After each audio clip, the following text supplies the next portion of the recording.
Milei enojado, lo invita a la nación y ataca a la propia nación en el programa. Se pudre y llama a este medio funcional a la pauta que no para de atacarlo a él. Se las cantan todas. He hecho en este canal traer personas a mentir, calumniar, difamar, injuriar sobre mi persona y decir cualquier tipo de barbaridad. Cosa que en este canal se hizo de manera muy acentuada y que tienen periodistas que se dedican a hacer eso de modo permanente. Hablando de outsider, y me parece interesante la lectura que hacías al principio de otros outsiders en la región, que es algo de lo que se habla mucho. Algunos, como fue el caso de Bolsonaro, como fue el caso de Trump, terminaron su mandato. Otros, como puede ser Simi Morales en Guatemala o Pedro Castillo, tuvieron muchas dificultades. ¿Te preocupa la gobernabilidad? ¿Crees que ese es tal vez el tema más complicado eventualmente? Yo creo que vamos a tener en primer lugar el apoyo de la población. O sea, si nosotros llegamos, es un verdadero cachetazo a la casta política empobrecedora argentina. Es decir, las PASO ya fueron un primer cachetazo. Imagínate, digamos, si llegamos a ganar, esto va a ser un terremoto para los políticos tradicionales. Entonces, el tema es que a veces algunas de esas comparaciones que se hacen son hechas maliciosamente y con intencionalidad política, porque verdaderamente trazar algunos comparativos es parte de lo sucio que es la política argentina y de asesores políticos bien miserables, roñosos y mentirosos que buscan hacer este tipo de comparaciones justamente para asustar a la gente. Es parte de la estrategia electoral. O sea, no lo ves como algo que sea, digo, uno ve por estos días declaraciones de Pablo Moyano, declaraciones, hablan tanto de vos como de Juntos por el Cambio. Ojo, la atacan a Patricia Bullrich. No, bueno, tío, pero sí, pero también Juntos por el Cambio mostró una vocación golpista, igual que la de Pablo Moyano, si fuera por eso. ¿Por qué? Oye, ¿acaso nos dijeron, che, no seamos boludos, digamos, o sea, no aguantas 2 meses? ¿Y eso de dónde salió? O sea, vos fijate, la hipocresía o sea, si lo dicen, o sea, ¿cómo? Entonces, si lo dicen los kirchneristas o los peronistas está mal, ahora si lo dice Juntos por el Cambio, la misma aberración está bien. Digo, por favor, digamos, empiecen a acomodar la doble vara, en especial en este canal, ¿no? Porque en este canal, cuando algunas aberraciones la dice Juntos por el Cambio, está bien, y si la dice el kirchnerismo, está mal. No, las cosas que están mal, están mal. Están mal. Digo, entonces aflojen con la doble vara. Hoy estuvo en la cornisa, también muy respetuoso con vos, hay que decirlo, cuando se le preguntó concretamente respecto del debate con Milei, de las cuestiones de Milei, dijo, mirá, yo a Javier lo conozco hace mucho tiempo, no quiero personalizar, pero sí tiene su concepto respecto de los fideos con tuco, la dolarización. ¿Cuál es tu opinión? Vamos por partes. Nosotros lo que hablamos siempre es de eliminar del Banco Central, hablamos de competencia de monedas, y eso vos me conocés hace años, y hay referencias de artículos míos desde el 2016 hablando de esto. O sea que... Sí, hace 9 años hablabas de demoler keynesianos. De bueno, hecho, exacto. Tenemos una entrevista hecha hace mucho. Entonces, dicho esto, digo, tratando de eliminar el problema de la falacia del hombre de paja, que dicen que yo dije, y entonces a partir de esas mentiras me acusan de cosas, o digamos lo que tiene que ver con desconocer o no entender o mala intención, digamos, editando videos y ese tipo de cosas. Al margen de eso, primero, o sea, en nuestro caso, digamos, es un caso más general porque es competencia de todas las monedas. Y por otra parte, lo que nosotros sí queremos hacer es eliminar el Banco Central, porque básicamente esa solución solamente existe porque existe el curso forzoso, porque existe una restricción a la libertad. Entonces, nosotros, esa solución bimonetaria, a nosotros, yo estos días estuve debatiendo públicamente con Massa, porque llamó a esto dolarización cobarde. Digo, entendible, ¿no? El argumento que usa, porque, digamos, o sea, es así, Juntos por el Cambio es todo tibio, todo en el medio, todo con miedo, todo, digamos, todo así, sin sustancia, todo a mitad de camino. Entonces, ¿qué es lo interesante? Pero yo la llamé dolarización sangrienta. Porque si verdaderamente va a ser un esquema monetario, digo, sacar curso forzoso. O sea, digo, sé libre de verdad. Entonces, si vos sacás el curso forzoso, lo que vos vas a tener es un cambio de portafolio violento que te va a generar una hiper en pesos. Entonces, ¿Por qué es dolarización sangrienta? Porque a la postre vos vas a estar terminando en un proceso de dolarización, pero no solo que dolarizás, sino que lo haces mandando el 80% o 90% de la población debajo de la línea de la pobreza. Es decir, generás una calamidad, generás una catástrofe económica. La realidad es que los ideólogos de esto, puertas adentro, te lo reconocen, pero no lo quieren hacer público, porque además son cobardes. Entonces hay que explicarle a la sociedad que si se hace eso en libertad, es decir, levantás el curso forzoso, el cambio de portafolio va a dejar al 80% de los argentinos, por lo menos, colgado del pincel. Porque acá también dijo, no, bueno, no, una dolarización lleva a la hiper. Eso es una mentira estúpida. Porque, a ver, si acabamos de reconocer que las LELIQs y la base monetaria son pasivos. Bien, yo te hago una pregunta. Si vos tenés títulos de una empresa y vos vas a rescatar esos títulos, ¿valen más o valen menos? Si los vas a rescatar, valen más. Bien, entonces si vos vas a rescatar las LELIQs y vas a rescatar la base monetaria, valen más, no menos. Que valgan más quiere decir que el nivel de precios pasa a estar acotado, deja de estar la hiper. ¿Y cómo las rescatás? Lo que tiene que ver con la base monetaria, vos lo podés rescatar con lo que vos tenés de reserva, porque ahí hay otro error grosero que cometen los economistas. Yo no sé si lo hacen por mala intención, porque son torpes, porque son ignorantes. Cuando vos computás reservas internacionales netas, lo haces en el marco de un programa del Fondo Monetario Internacional para chequear la consistencia de la política monetaria y la política fiscal y la contraparte en el sector externo. Entonces, por eso le chequeas las reservas internacionales netas.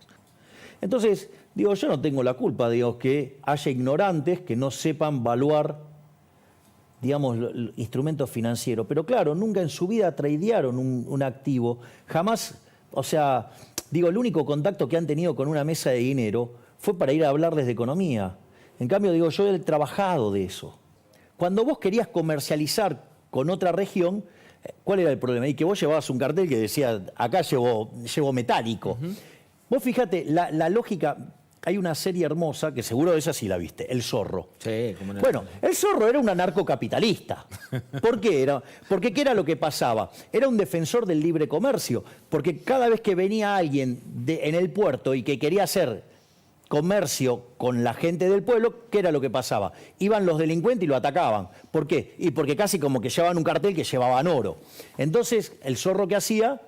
Digamos, interceptaba a esos delincuentes. Y también peleaba con los delincuentes de la ciudad, que eran ¿quiénes? Los soldados, los que venían a representar al rey, o sea, el Estado. O sea, un personaje maravilloso el Zorro. Ya veo que ahora cuando digamos, los chicos de izquierda se enteren de esto, seguro que van a pedir que lo censuren. Pero, entonces, ¿qué es lo que quiero decir? Vos ahí tenés el origen del dinero. El origen es privado. Pero en 1445, en el primer Congreso de Génova, ¿qué es lo que pasó?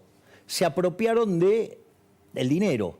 ¿Por qué? Porque frente a esta situación de que vos no podías andar con el metálico, ¿qué hiciste? Lo depositabas en un lugar, te daban unos certificados y vos pagabas con esos certificados y se hacía el clearing. ¿Y qué descubrieron los políticos?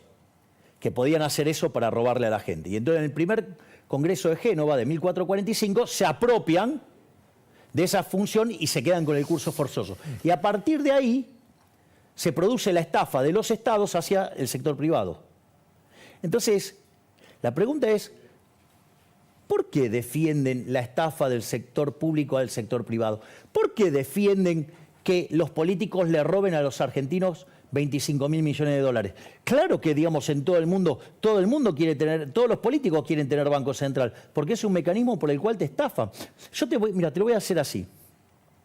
Un Banco Central que desde el inicio del siglo XX hasta hoy, del siglo XXI hasta hoy, ¿no?, generó 100% de inflación, ¿sería un Banco Central bueno o malo? Malo. Bueno, ese es el caso de la Reserva Federal.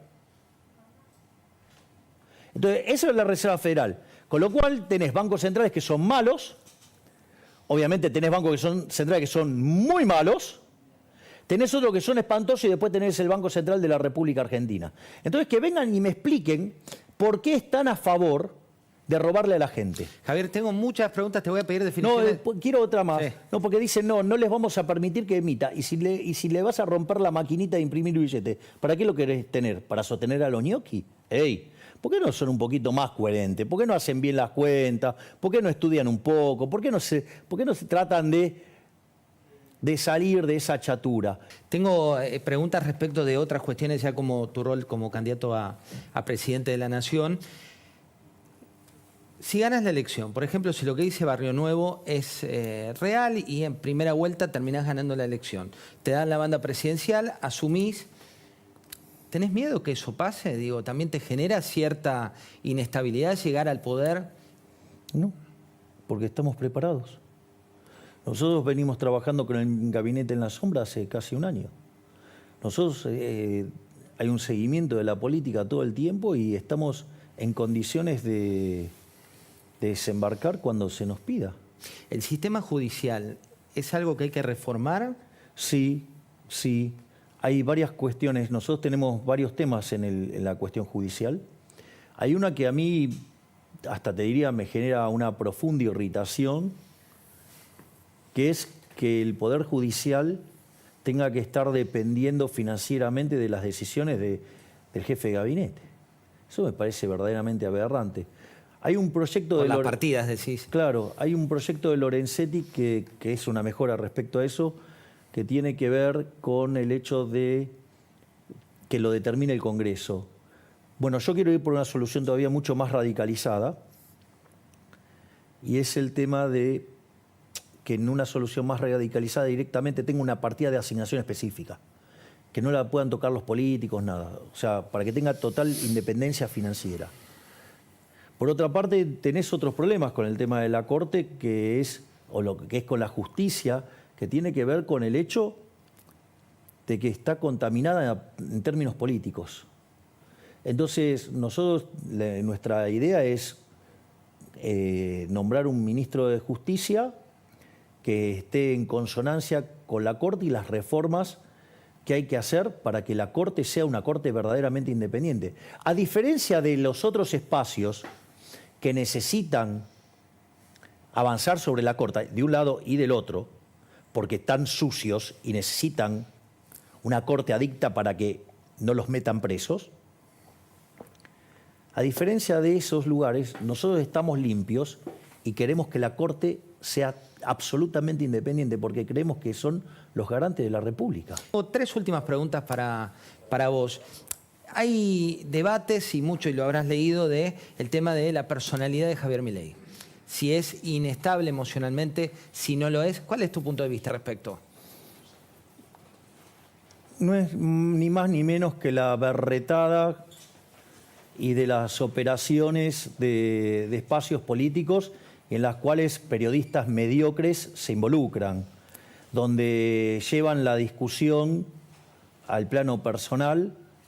Si es una suerte de falacia ad hominem, o sea, ¿por qué no? O sea, es una falacia, esa es una falacia ad la hominem. respuesta, digamos. Claro, o sea, yo te diría, ¿por qué no discutimos mis propuestas? Pero no, tienen que recurrir digamos, a cuestiones de mi vida personal. O sea, la verdad, digamos... Contexto, para que tengas referencia, cuando vino, por ejemplo, Patricia Bullrich, hablamos de sus nietos y de cuando ella, en su cual, porque a la gente también le gusta el costado humano de las personas. Bueno, pero una cosa es el costado humano y otra cosa es, como se ha hecho en este canal, traer personas a mentir, calumniar, difamar, injuriar sobre mi persona y decir cualquier tipo de barbaridad, cosa que en este canal se hizo de manera muy acentuada y que tienen periodistas que se dedican a hacer eso de modo permanente. Javier, no quiero entrar en esa, pero también sabes No, que bueno, Diana Mondina está invitada siempre, Ramiro Marra está invitado siempre. Yo lo que estoy diciendo, digamos, es... Darío Epstein está invitado yo siempre. Yo también están lo que todos digo invitados. es, o sea, cómo los medios también son funcionales para ensuciar a personas. Es una pregunta, está no te bien, quiero digamos, o sea, ensuciar yo de vuelta, digamos, o sea, vos sos un señor y por eso, digamos, o sea... Gracias por venir. Y por eso también vengo. tengo que decir a la gente, la agenda de hoy fue completamente abierta. Digo, no hubo acá ningún condicionamiento. Eso también hay que decirlo porque es importante y también quiero destacarlo. Claro, que claro, digo, que se sepa. Eso es así. Digamos, o sea, yo no traigo preguntas Eso es así. armadas. La última y muy cortita, la libertad de prensa. ¿Qué supone en el marco de la libertad de avanza? Mira, la libertad de prensa es fundamental para poner en caja, digamos, al poder. Ahora, la libertad, ojo, porque si vos tenés pauta, eso no es ser libre. Cuando tu medio depende de la pauta oficial, ahí se terminó la libertad. Porque se dice hay que dividir la parte de propaganda, como es la pauta oficial, de la parte de libertad de prensa. A ver, Exactamente, vos no podés recibir fondos del Estado. Porque esos fondos del Estado, es decir, vamos a ponerlo en estos términos. Yo soy liberal, yo respeto tu propiedad. Tu opinión, ¿qué es? Tu propiedad. Por lo tanto, yo no me podría meter con tu opinión. O sea, vos tenés que decir de mí lo que se te dé la gana. Lo que vos no podés hacer es decir de mí lo que se te dé la gana si está financiado por el Estado. Porque entonces vos estás cargándole las balas al tipo que te va a asesinar. Está claro. Bueno, igual nos veremos si Dios quiere pronto porque... Lo que digo es, a full con la libertad de prensa, pero prensa libre, no financiada con los impuestos que se cobran a punta de pistola. Porque los impuestos no se pagan de manera voluntaria, se pagan a punta de pistola. Entonces, ¿queremos ser libres? Seamos libres en serio. Pauta cero. Entonces, que cada periodista se haga cargo de lo que dice contra su patrimonio. Y vamos a ver entonces si mentirían tanto. Bueno, realmente se puso picante al final, tremendo lo que escuchamos, pero tiene mucha razón porque ha sido muy extraño. O sea, muchas veces, como lo dije, invitaban a todos, a Massa, a Bullrich, a él, y a algunos les preguntaban, no sé, a Bullrich, ¿qué le habían dicho los nietos? Y a Milei le ponían todo el tiempo en tela de juicio lo que decía. O sea, es totalmente dispar. En muchos casos hemos visto que es raro, o sea, se comporta totalmente distinto. Y como bien dice él, debería haber pauta cero, porque se acaba la libertad con la pauta. Porque tampoco es que es pauta privada, o sea, es pauta del Estado. Porque la plata que le paga, que la sacaba, no sé, Larreta, Bullrich, de su bolsillo, claramente no. O sea, es todo muy muy raro. Y además, se supone que los periodistas tienen que ser lo más objetivos posible. O sea, esto es extraño. Obviamente que va a haber una tendencia, eso no lo critico. Así como C5N está más hacia el kirchnerismo, y bueno, está bien, será su lógica. Y otros estarán más hacia Juntos por el Cambio. Pero realmente esto es llamativo. Y estas acusaciones que hace, por lo menos tienen cierto backup de que lo hemos visto, o sea, hasta lo he analizado en este canal. Es totalmente extraño. Incluso cuando lo entrevistan, no digo esta entrevista que como él decía, o sea, se comportó como un gentleman. Pero en otras, es todo demasiado raro. O sea, no le dejan ni siquiera hablar, que lo interrumpen. Igual lo invitan, o sea que también es válido que le están dando exposición, aunque a veces no se sabe si le dan esta exposición para tratar de buscarle el error, para que después lo puedan evidenciar, o si realmente lo hacen para darle cabida a todos, o si lo hacen meramente porque les genera marketing y terminan teniendo visitas, gente que ve el programa, no se puede saber. Pero bueno, me gustaría que me dejen ustedes en los comentarios qué es lo que opinan de lo que acabamos de ver, si realmente consideran que Milei tenía razón, además llamativo que se lo haya dicho en el propio canal, en la cara de todos. Si les gustó el video los invito a darle like, me gusta, si les gusta el canal no se olviden de suscribirse y activar la campanita, acá abajo en nuestras redes sociales, y nos vemos en un próximo video. Yo soy Cris y esto es Mate con Mote, hasta la próxima.